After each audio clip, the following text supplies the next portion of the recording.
Hi, everyone. I'm Maggie McGrath, senior editor at Forbes. On Thursday, a bipartisan group of senators grilled Health and Human Services Secretary Robert F. Kennedy Jr. over his anti-vax stance and what it could mean for public health as we enter flu season. Joining us now to talk about the hearing and also the state-by-state response to the secretary's vaccine policy is Harry Nelson. He is a return Forbes TV guest and a noted healthcare lawyer. Harry, thank you so much for joining us. Maggie, thanks for having me.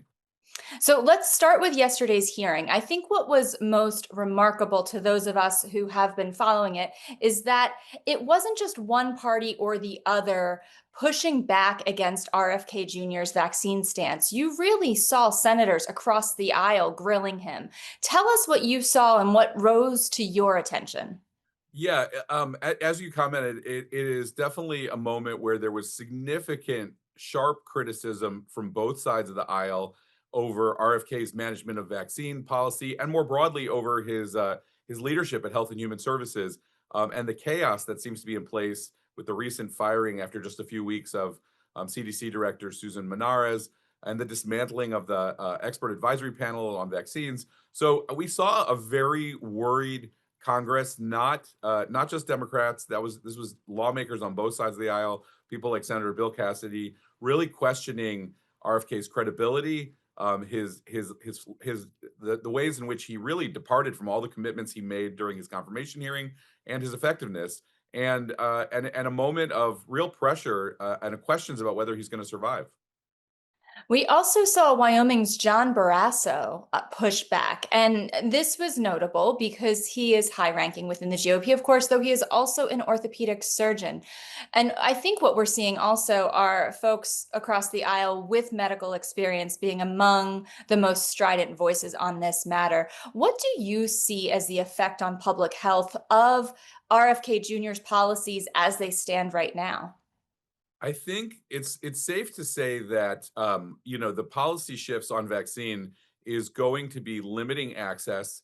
The funding for future vaccines, particularly mRNA vaccines, which was really the secret of how we were able to come out with the COVID vaccines so quickly on Operation Warp Speed. And the staffing cuts are just leaving us in probably a low point in terms of preparedness for another catastrophe. So the real question that the proof is going to be in the pudding when we hit the next public health season of data of hospitalizations and deaths, whether it's COVID, whether it's the flu, whether it's measles, mumps, and rubella, all these vaccines. And so I think we're going to find out how we're definitely at a low point in preparation. And the real question is, how much is this going to play out in terms of, God forbid, people dying? So, from a constitutional or from an executive perspective, how much ability do these senators or even the Trump administration have to reverse course here? Either fire RFK Jr. or overrule his policies? What would it take to put this flu season back on track with a vaccine schedule that most of us are more accustomed to? The truth is that when the flu season typically starts in the fall, the work has to have happened months in advance. So I think it's probably too late, or it's if not, unless something would have to happen like imminently for us to actually do the work of getting the vaccine distributed and out there. But to go to your bigger question, the CDC, the Center for Disease Control, is a executive agency, so it's under the White House. It's under President Trump. President Trump has the power at his discretion to fire RFK and to appoint a new director of Health and Human Services. And so it's not Congress has the ability to put pressure on with congressional hearings. They can address funding, they can pass legislation, but they don't have the ability to actually get him out. To get him out of there. They really have to just put pressure on the White House. And the question is whether Republicans are prepared to make this an issue. So, of course, we have action in the scientific realm and the political realm. And I also want to talk about public opinion here. And before we started recording, you were saying to me, what is getting to the public? What does the public understand? And these are some of my biggest questions. And I feel like in the hearing, we heard some comments from RFK Jr. that could potentially undercut the authority of some leading medical organizations like the American Pediatric Association, and some implications that these associations of doctors are beholden to big pharma. Starting with yesterday's hearing, what's your take on how the secretary's comments could undercut trust in these public institutions? It's a tough question. Look, I think at the heart of RFK's agenda and the whole MAHA, Make America Healthy Again movement, is this argument that does resonate with the public that that the pharmaceutical industry has had too much power, and that we are not doing a good job as a country, even though we spend more than anyone else in the world. We're not doing a great job on chronic disease, on preventive disease in America, and we could be a lot healthier. But I think that what we're seeing, what's really playing out with the medical societies and in general, is a fear that what we've done is, instead of addressing those long-term kind of big challenges in a targeted way, we've just are sort of taking a wrecking ball to all of the existing infrastructure, and really, like, the attack. There definitely is a minority of Americans that's growing who want choice over vaccines, but that really, I believe the data shows that's really a small part of the population, that the overwhelming majority of Americans view vaccines as safe, as critical to public health, both for childhood things like measles, mumps, rubella, and RSV, but also for adults with Hep B, and with shingles and all these other vaccines. And we're really putting at risk access. We're putting at risk insurance coverage, and creating a situation where people are much more exposed to a whole range of threats. And that's that. I don't think that. I think the long term public reaction to this, when people realize what's happened, is going to be very, very negative.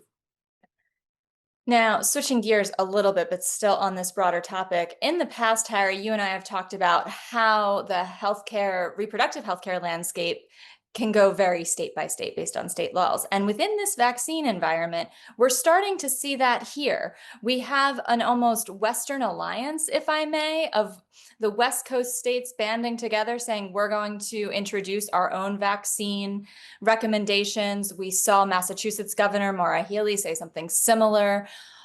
What is brewing here? And could we have a patchwork situation when it comes to vaccine access for the COVID booster, the flu shot, the RSV vaccine this fall?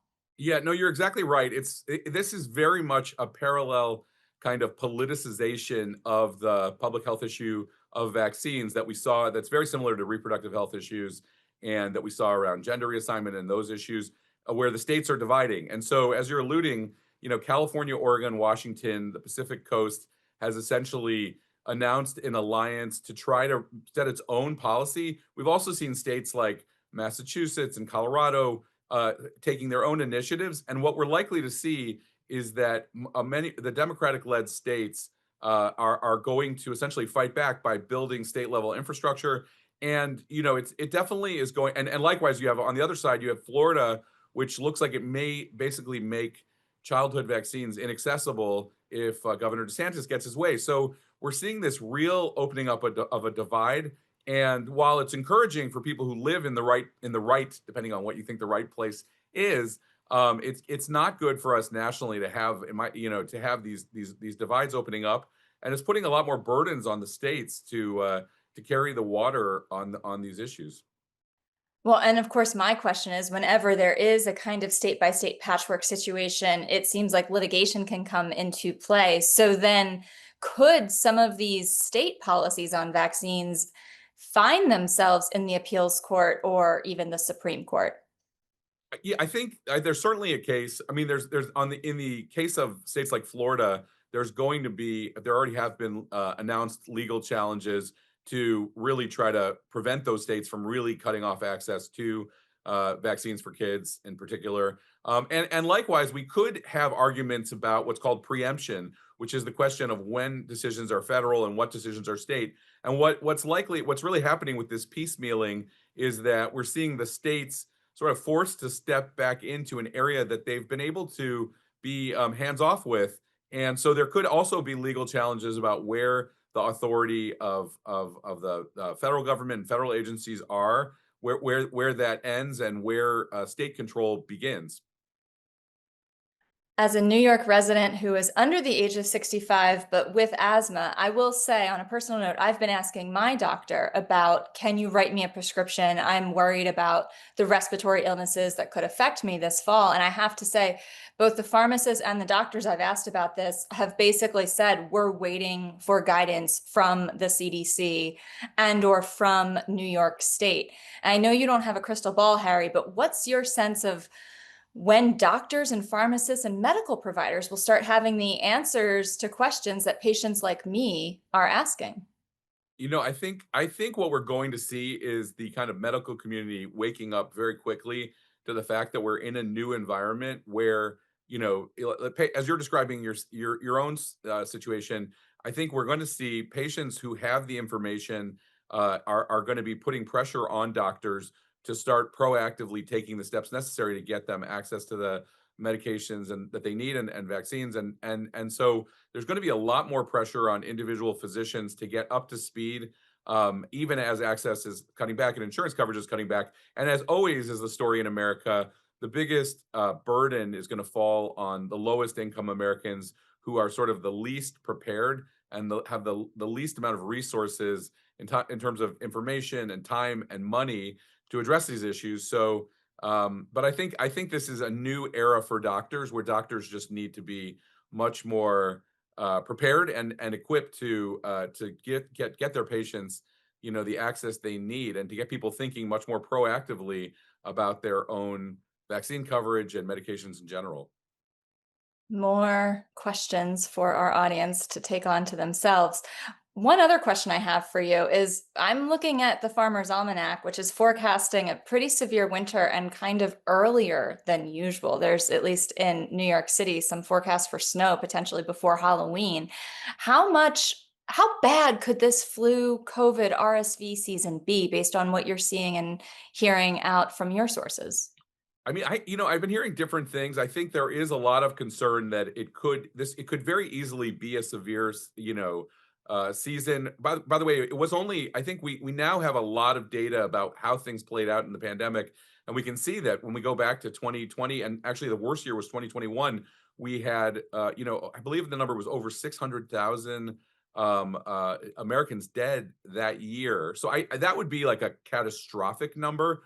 But even if the numbers raise or go into six-figure territory, 100,000 or more, that would be an absolute disaster from a public health standpoint, and tragic. So I think people are going to be watching these numbers very, very carefully across a whole bunch of conditions.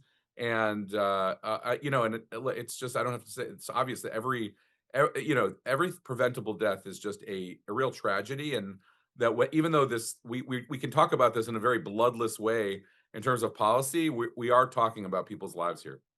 That's a really important reminder. So, as we pull back to the policy, though, it was a 2 hour plus hearing yesterday with Health and Human Services Secretary RFK Jr.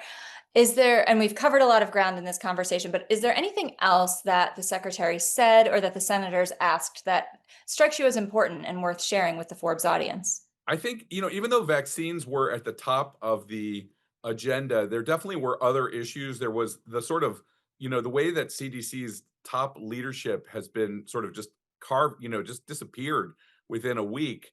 And a crazy exodus of staffing is a very that drew a lot of attention. It almost looks like a purposeful kind of dismantling of scientific leadership and generally staffing throughout the agencies, that really puts into question not only our preparedness on infectious disease, but also our ability to have good data and surveillance infrastructure in place. So I think there's just a lot of concern that it is not we're not dealing with business as usual, and we're really in a moment where there needs to be some grown-ups and some real attention to stabilizing an agency that is just in free fall. Harry Nelson, it is always a pleasure to speak with you and hear your insights. We will have to have you back because I suspect this will be one of the most crucial issues that we are talking about and that are affecting people this fall. But in the meantime, Harry Nelson, healthcare attorney and also author of From Obamacare to Trump Care, Why You Should Care, thank you so much for joining us. Thanks, Maggie. I appreciate it. Thanks for having me on.